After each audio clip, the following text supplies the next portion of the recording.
Okay, everybody, welcome back. In our previous video, we introduced all the different symmetry elements that exist, right? Whether it's a rotation or a translation or a mirror or an inversion, these are the things that you apply the symmetry element and it takes an atom that was at a single point and it creates additional atoms, right? And this is a useful way to describe matter because you don't have to describe every single atom position. You just say the basis, the minimum number of atomic positions, you apply all the symmetry and it creates all the rest, right? So how do we actually use those symmetries to organize matter? Well, there's two schools of thought, right? Our friends in chemistry often think about it in terms of individual molecules. So they're not worrying about how that molecule might translate to form a crystal.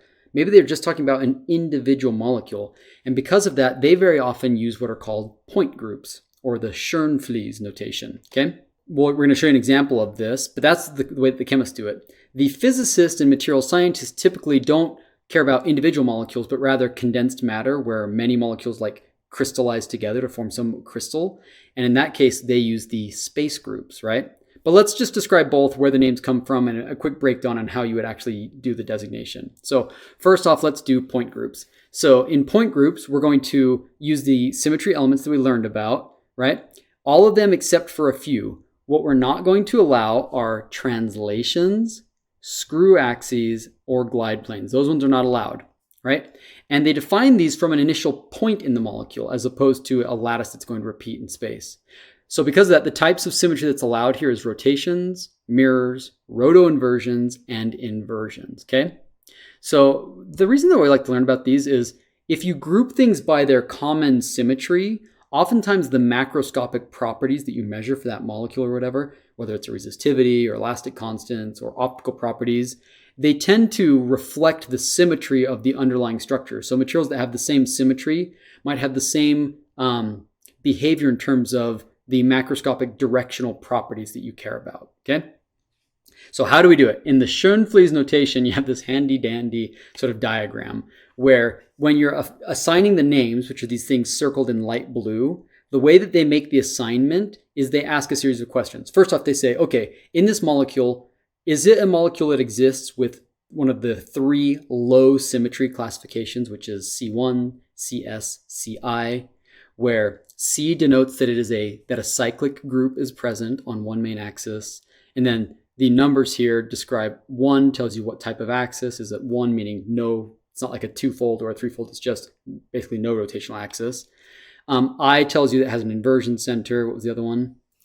S indicates that there is a single mirror plane, right? Those would be examples of low symmetry molecules, okay? If it fits one of these, then you define it as such, C1, CS, or Ci. Okay, let's say that's not the case.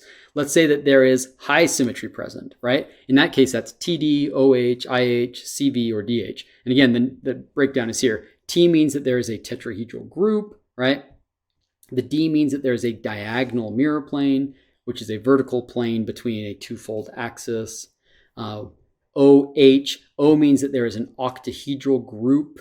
H means that there is a horizontal mirror plane, right? So you could go through all these and that tells you whether it's a high symmetry axis. If there's neither a low or a high, then it's somewhere in between. Then the next question you ask is, okay, what's the highest order of rotational axis? So you know that you're going to be C sub n something, right? If so. But then you ask, okay, is there perpendicular to that a twofold axis? If yes, then you are going to be in what are called the D groups. If no, then you're going to be in either the C or the S groups. And you just follow this flowchart asking like, okay, is there a horizontal mirror plane or is there a diagonal mirror plane? That will tell you whether it's a DNH, DND, or just a DN. Meanwhile, over here, you ask again, is there a horizontal or a vertical or this S2N, which would be a group with a roto-inversion axis, right? There's only S4 there. This is sort of the breakdown you follow.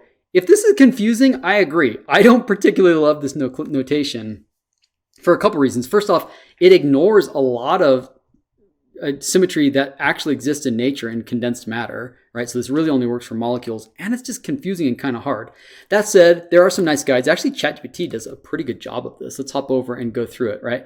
So I asked it to give me an example. Let's break down a molecule that we all know and love, like water, and have it determine what the Frieze notation is by following the rules, right? So you know what water looks like. If you don't, it's H2O, right? So you've got your O, and then it's got these two H's, right? And because oxygen has these sort of lone pairs off the side, that leads a very specific angle here of what, 104.5 degrees, is that it? Right? So it says, okay, it's this bent shape, it has 104.5 degrees. The first thing we do is identify the highest order rotation. So it already knows to start with the fact that it's not low or high, it's somewhere in the middle, okay? So it says, what is the highest order rotation? Well, when you look at this thing, how could you rotate it? If you made an axis going straight down through it, you could rotate this thing, and you'd get back to the same one. So it has a twofold rotational axis, okay? So it says, okay, it has a C2 180 axis by rotating the oxygen through the oxygen atom perpendicular to the plane of the molecule. Okay, great. Then it says, check for perpendicular C2 axes. In water, there are no additional C2 axes. In other words, had there been some other way where we could do this and rotate 180 degrees and get it, then it would be a different classification. Because there isn't, there is no perpendicular axes either there. Okay. So then it says, okay, now check for vertical mirror planes. And it says water has 2 vertical mirror planes, right? You could imagine there's one in the plane of this board, there's one vertical plane, and then there's one going along sort of this plane. There's another vertical mirror plane. So there's 2 vertical mirror planes. One plane contains the C2 axis and the 2 hydrogen. We'll call that sigma V1. Another vertical plane also contains it, but it bisects the OHO bond symmetrically. So I've tried to draw those. Okay, so it has 2 vertical mirror planes. And then it asks, are there any horizontal mirror planes? It does not have one, right? There's no horizontal, like we can't draw like a flat plane here and find symmetry that way. There's no horizontal mirror plane, okay? So it does not have one. Then you check for your inversion center. It does not have an inversion center. If it did, there'd be a point where you could reflect this through the inversion. It doesn't have that. So there's no inversion center. And then it says check for an improper rotation axis, and it does not have an improper rotation axis. Therefore, based off of that, you know that it's C2V. Using our diagram, C2V, that's right here. Basically, we said it wasn't either of these first two. It did have a C. It did not have an orthogonal C2 axis. So now we know it's C or S. It did not have a horizontal plane. It did have verticals, hence why it was C2V. Right? So you could do the same thing. You could have ChatGPT walk you through a couple other molecules if you wanted, polyethylene or whatever else, and see what type of structure it would have. But that is how the chemists go about it. Okay? I don't think that's the best way to do it, but you can do it that way. Point groups are better. They're a more thorough one because first off, they consider all the different symmetry operators. So it's a better way to go.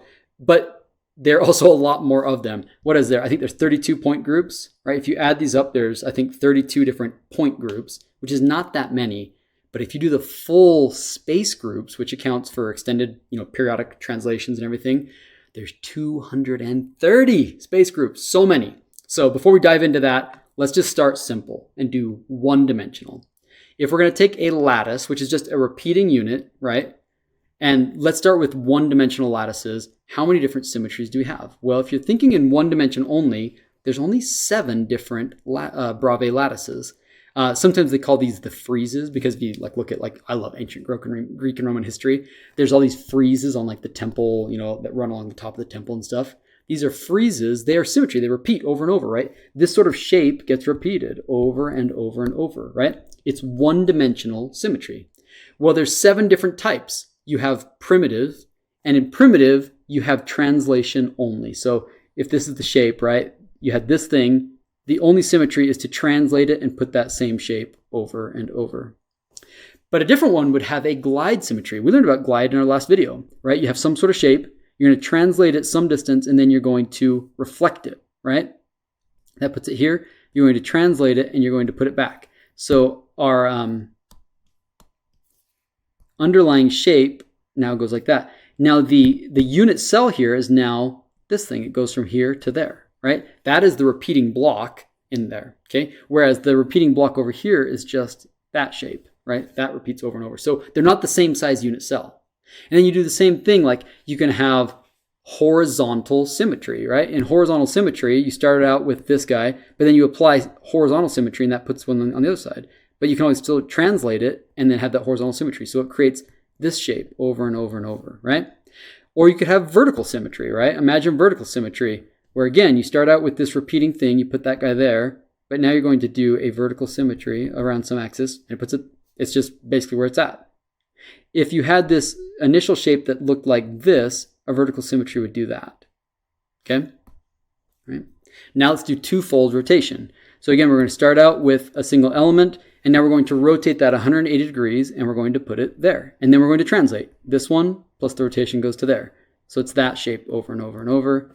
And then there is twofold rotation followed by a glide and a mirror, or twofold rotation followed by a vertical mirror and a horizontal mirror.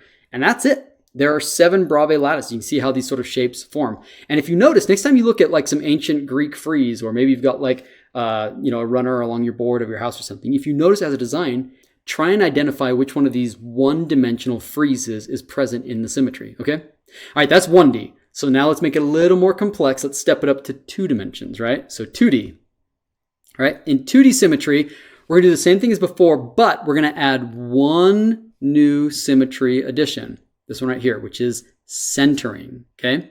So with centering, that makes it, we go from 7 groups up to 17. We call these the wallpaper groups, right? And actually, if you look at wallpaper, there's some great resources like this website right here. Actually shows you like, these are actual wallpaper. I mean, these are ugly ones, but you could imagine, in fact, look, next time that you see wallpaper in a home or somewhere, you can actually notice there's some type of repeating pattern there, and there's only 17. There's only 17 dictated by symmetry. And it's the same symmetry we saw before, plus this idea of centering. So here's the 17 groups, right? Okay.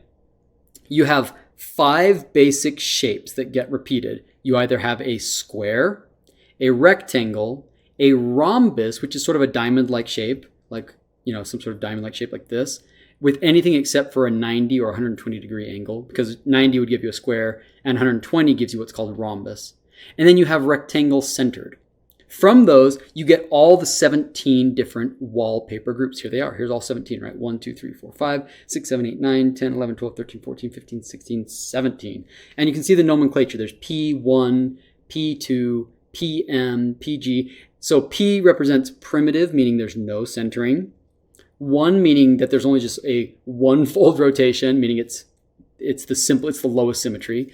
P2 means that there is a twofold rotation, and you can see that you can rotate this thing, and here in the diagram it's showing you with a little red symbol where all that symmetry exists in the 2-dimensional wallpaper group. Turns out there's a whole bunch of these things. There's one in the center, one on the edge centers, right?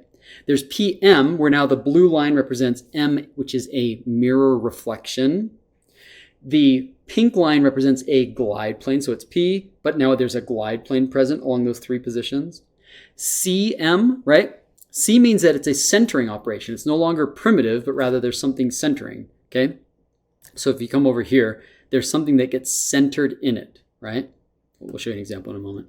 And you have mirror planes also present, okay? PMM2 means that there's 2 different mirror planes and a twofold axis. PG2, PMG2, mirror plane, glide plane, and a twofold axis. Again, those are shown with the same colors. The pink line is the glide plane. The red ellipse is the twofold rotation.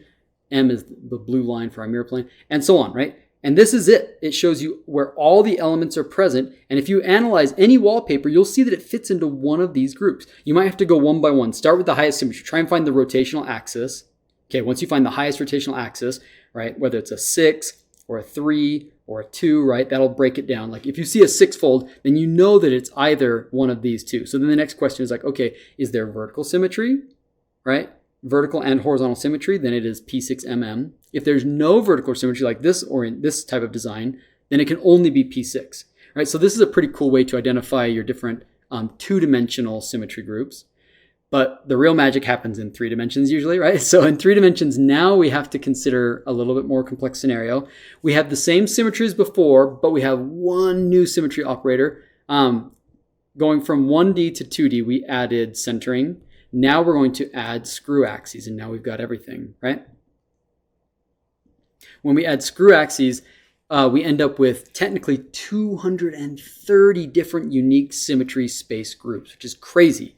Let's break those down a little bit. They exist across what are called 7 different crystal systems and 4 different centering operations to give rise to 17 Bravais lattices. All these numbers, 7, 4, 14, where's this coming from? Okay, let's start with the crystal systems. There are 7. There are 7 different ways of having a unit cell in the underlying shape of the unit cell.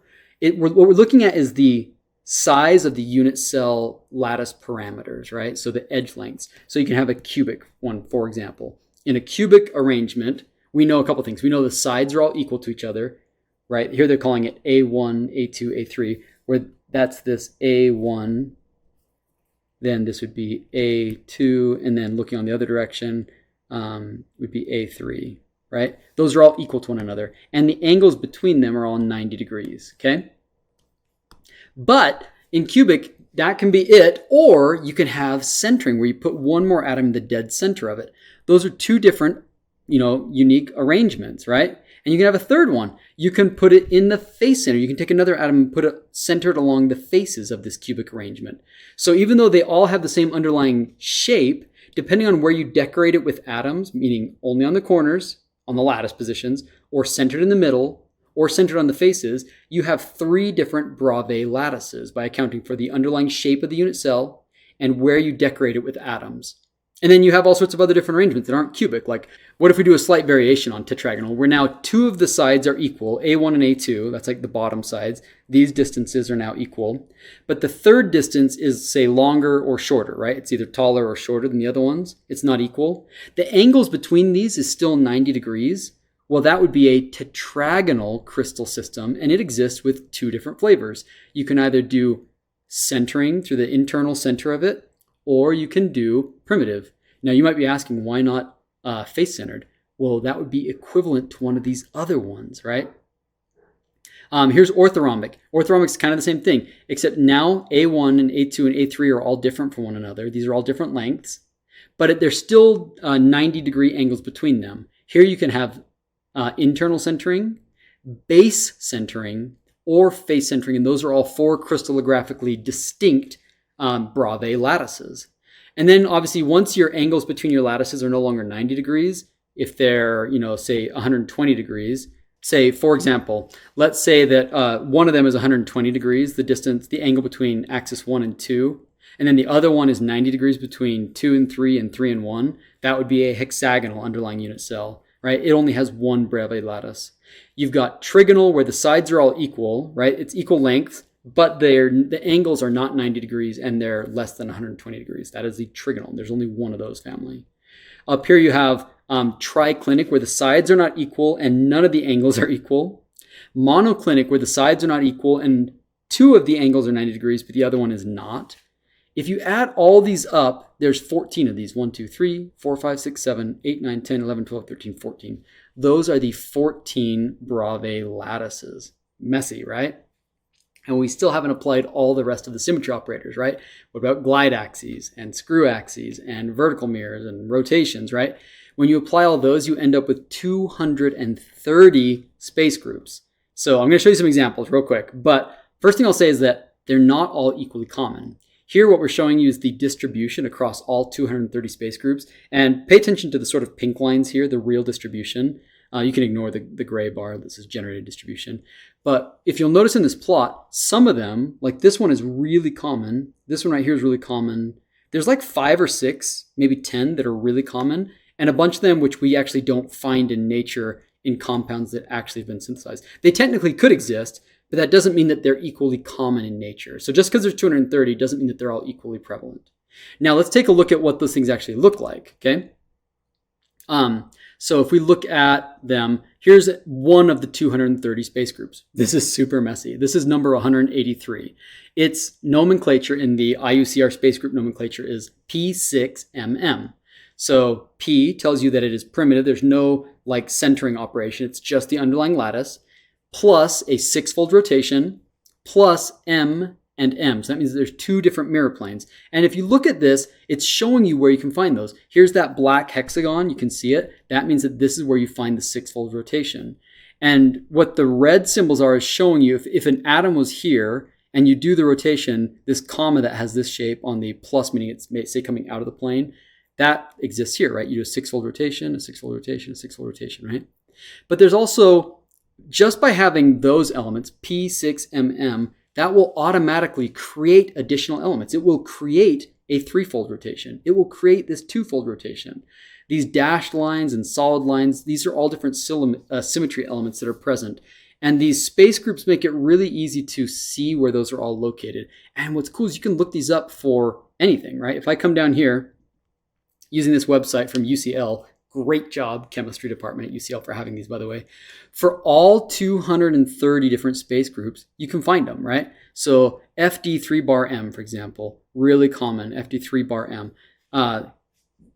This exists and you can find it. This is a high symmetry structure. Super messy. Look at all the space groups going on here. You have FD3 bar M. That technically includes, that shorthand nomenclature includes a 4-1 screw axis, a D glide plane, a 3-bar roto inversion, a 2-fold rotation, and an M reflection. So much going on. But if you look at this, you can find all of those, right? A 4-1, that's this notation here with the square with the little things coming off the side. That's the symbol used for a screw axis. It's 4-1. That's how you denote a 4-1. Okay. There's this 2-1 screw axis right here that gets created. You have these inversion centers there. The dashed lines and solid lines showing you your symmetry and your glide planes that get generated. The 3-fold roto inversion. Where's that at? It's right here. It's this triangle guy, right, with the dot in the middle. So the high symmetry structures have tons of symmetry present, right? But if you go back and we look at low symmetry, they're way simpler. Not very much symmetry present. Let's look at this one, like monoclinic C1-2. Way easier to understand what's going on here, right? C1-2-1, C1-2-1. So you've got here's your 2-fold rotation axis that gets generated. Here's a 2-1 screw axis, and that's it. Like, very easy to see. There's not very much going on here, right? Plus centering. It's on the edges. It's on the lattice points and one in the center. Pretty simple to see what's going on here. And, if you look at another one of these, it'll tell you, where you can find unique atoms in this lattice. And then if you have them, it will tell you how many additional atoms will get created, right? Where additional atoms will get created by this, which is really cool. It's showing you what the symmetry operator will do as you apply it to the atoms at specific positions, okay? We're going to do an example of this in a moment, okay? So that is the 230 space groups. If that seems really messy, don't sweat it. Over time, you'll get used to this, and it actually is a way to simplify things. Let's do a real example of why we care about symmetry in our next video. We're going to do that by creating a complicated structure with just applying some basic symmetry.